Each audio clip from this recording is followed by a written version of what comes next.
Assalamualaikum warahmatullahi wabarakatuh.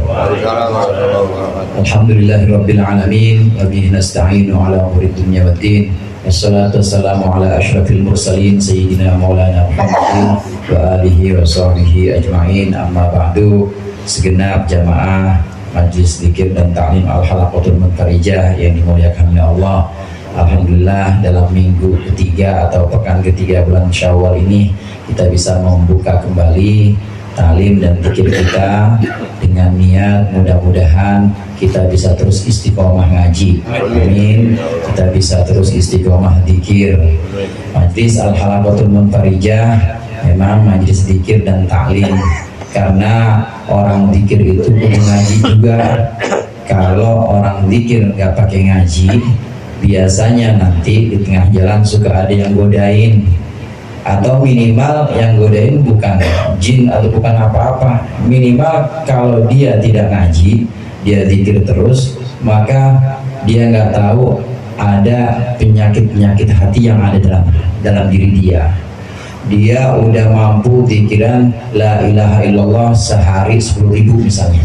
Ini kalau nggak dibarengin ngaji, ini muncul nih yang namanya ujub. Cuma lu doang Pak yang bisa 10.000. Akhirnya muncul yang namanya ujub, bangga pada diri sendiri. Ujub ini kalau nanti berhadapan dengan orang di luar diri si yang berzikir ini, si hamba ini, maka nanti munculnya takabur, merendahkan orang lain dan merasa dia lebih besar dibanding orang yang belum bisa zikir. Oleh karena itu majlis zikir dan ta'lim artinya zikir juga, kita ngaji juga. Selain itu saudara, berzikir itu kalau dengan ngaji insya Allah kita akan tahu faedahnya atau akan tahu salah satu fadilah dan keutamaan zikir. Dalam satu hadis Rasulullah SAW bersabda bahwasannya Allah berfirman. Ini kalau begini namanya hadis qudsi. Rasulullah bersabda bahwasannya Allah berfirman. Allah berfirman, ana inda dhanni abdi bi. Aku itu sesuai dengan zon, sesuai dengan dugaan hambaku. Kalau kira-kira hambaku menduga, menyangka bahwa aku akan memberi dia rezeki, kasih rezeki banyak, muncul terus tuh. Tapi sebaliknya, kalau hambaku ini menduga, menyangka bahwa aku ini pelit, benar-benar gak aku kasih. Ana inda dhanni abdi bi. Aku sesuai dengan dugaan, sesuai dengan zon hambaku. Oleh karena itu, kita harus husnuzon kepada Allah. Kita harus baik sangka kepada Allah bahwasannya Allah akan terus memberikan kita kemudahan-kemudahan. Allah akan terus memberikan kita semua kelapangan-kelapangan rizki. Ini husnuzon ini harus terus dibalik, harus terus dibangun. Jangan kita suuzon kepada Allah, karena kalau kita suuzon kejadian benar-benar itu. Kalau bahasa lainnya itu sugesti gitu ya, karena kita menduga bahwa diri kita ini orang insya Allah termasuk orang soleh, insya Allah jadi orang soleh, amin. Tapi kalau kita menduga bahwa kita ini orang yang emang kagak pantas dapat rahmat Allah, benar-benar jadi kayak gitu. Dan karenanya harus husnuzon kepada Allah. Dalam lanjutan hadis itu Rasulullah menyampaikan, faida dzakaroni fi nafsihi dzakartuhu fi nafsi, kata Allah. Kalau hambaku mengingatku, menyebutkan namaku dalam dirinya, dalam hatinya, dalam dirinya sendiri, dalam kesendirian, maka aku akan menyebut dan mengingatnya dalam kesendirian. Ada mungkin di antara kita, saudara, yang dalam kesendiriannya atau lagi rame-rame begini, tapi hatinya tetap Allah, Allah, Allah. Yang mana tuh orang itu? Ada pokoknya. Ada mungkin di antara kita yang lagi kumpul ngopi-ngopi bareng, tapi hatinya tetap Sallallahu Alaihi Muhammad, Sallallahu Alaihi Muhammad. Itu artinya zikir di dalam diri sendiri, dalam hati.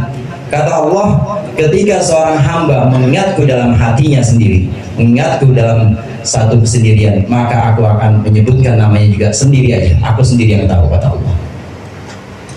Wa idza dzakarani fi mala'in dzakartuhu fi mala'in khairin minhu, kata Allah. Kalau dia menyebutkan namaku dalam satu kumpulan, dalam satu keramaian, maka aku akan sebutkan namanya dalam keramaian, dalam kumpulan yang lebih baik dibanding kumpulannya. Kita hadir di sini berzikir tahlil la ilaha illallah, berzikir subhanallah bihamdi, ini dalam satu keramaian, dalam satu kumpulan. maka Allah akan sebut nama kita nanti di kumpulan yang lebih baik, di sana di kumpulan para malaikat muqarrabin. Amin. Sebutin itu namanya Bang Oti, sebutin namanya Ustadz Rifai, Bang Eman, Ustadz Jinasi, sebutin semuanya. Ini hamba-hambaku nih yang lagi pada kumpul malam Kamis. Ini adalah balasan Allah jika kita mengingatnya. Jika kita mengingatnya dalam keramaian, maka Allah akan mengingat kita dalam satu kumpulan, dalam satu keramaian yang lebih baik dibanding kumpulan kita, dibanding al-halaqah munfarijain, yaitu kumpulan para malaikat muqarrabin. Kemudian jamaah rahimakumullah, kalau ada kesedihan, Syekh Muhammad bin Alwi al-Maliki mengatakan, al-muridu la yusibuhu hammun wala ghammun wala hazan illa bisababi ghaflatihi an dzikrillah. Seorang murid itu tidak akan mendapat kesulitan, mendapat kesedihan, mendapat rasa takut kecuali karena dia lupa sama Allah. Kita suatu hari ini perasaan kagak enak banget hati kita. Orang gak ada yang mau dekat sama kita, rizki juga seret banget. Jangan salahin siapa-siapa. Itu pasti bisa babi ghaflati an dzikrillah. Itu sebab lupa kepada Allah, maka Allah juga akan melupakan dia, maka Allah juga gak akan ngurusin dia karena lupa. Jadi musibah-musibah yang menimpa kita, kesulitan-kesulitan yang menimpa kita, itu akarnya adalah sebab kita lupa kepada Allah. Mudah-mudahan dengan cara kita mengingat Allah, zikir sama-sama di sini, kemudian juga zikir kita dalam hati Allah, ini Allah terus mengingat kita. Allah terus menyebutkan nama kita sehingga Allah berikan kita kemudahan dalam segala urusan kita. Yang pertama ini, kemudian yang kedua, saudara, yang ingin saya sampaikan Bapak hadirin sekalian, saya mohon doanya untuk Jidah dan rombongan kakak saya Ahmad Satori beserta istri dan juga mertuanya dan juga anaknya Hizana dan juga kakak saya yaitu Siti Solihah. Jadi berberapa? Bertujuh ya?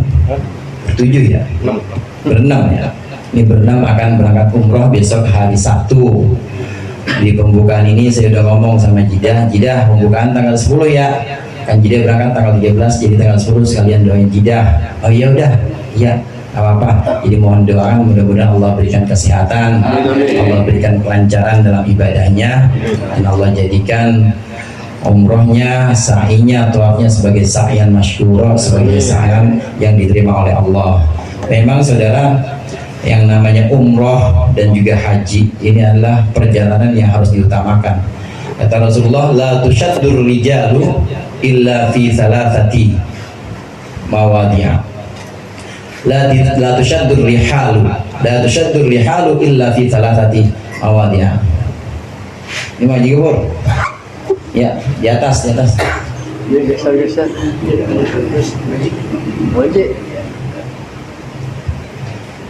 Tidak boleh dipaksakan pergi ke tempat-tempat, pergi perserian kecuali ketiga tempat. Yang pertama Al-Masjidil Aqsa, yang kedua Al-Masjidil Haram, yang ketiga Al-Masjidil Nabawi. Jadi kalau kita punya keinginan jalan-jalan ke luar negeri, utamain dulu luar negeri yang dimaksud itu tiga tempat itu: Al-Masjidil Haram, Al-Masjidil Nabawi, dan Al-Masjidil Aqsa. Utamain tiga tempat itu. Kalau udah tiga tempat itu boleh terserah dah, mau ke London, mau ke Swiss, tahu Swiss? Paris mau ke Paris, gak apa-apa. Yang penting tiga tempat itu harus diutamakan. Kata Rasulullah, boleh memaksakan perjalanan hanya ke tiga tempat ini, yaitu ke Masjidil Aqsa, ke Masjid Nabawi, dan juga ke Masjidil Haram. Ibadah-ibadah di antara ketiga masjid itu ada pertautan, ada selisih derajatnya. Kalau orang sholat di Masjidil Aqsa di Yerusalem, itu ibadahnya sama seperti sholat 1000 kali. Terawih berapa kali itu? Sebulan. Ini sekali kita sholat di sana itu sama dengan 1000 kali sholat di Masjidil Aqsa. Bagaimana dengan Masjid Nabawi? Kata Rasulullah, fi masjidi hada, dalam masjidku ini, maka sholatnya seseorang itu sama dengan 10.000. Kalau tadi Masjid Aqsa sama dengan 1000, ini 10.000. Bagaimana dengan Masjidil Haram? Lebih utama dan lebih banyak lagi. Sholatnya seseorang di Masjidil Haram itu sama dengan 100.000 sholat. Belum ada yang sholat 100.000 sini, saya yakin 100.000 sholat.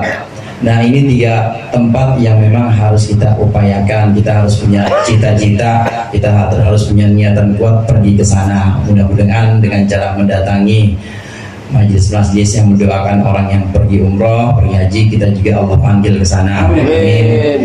Allah berikan kemudahan kepada kita untuk melaksanakan ibadah haji, ibadah umroh, dan melaksanakan seluruh ibadah-ibadah kita di tanah air. Barangkali itu saja, mari sama-sama kita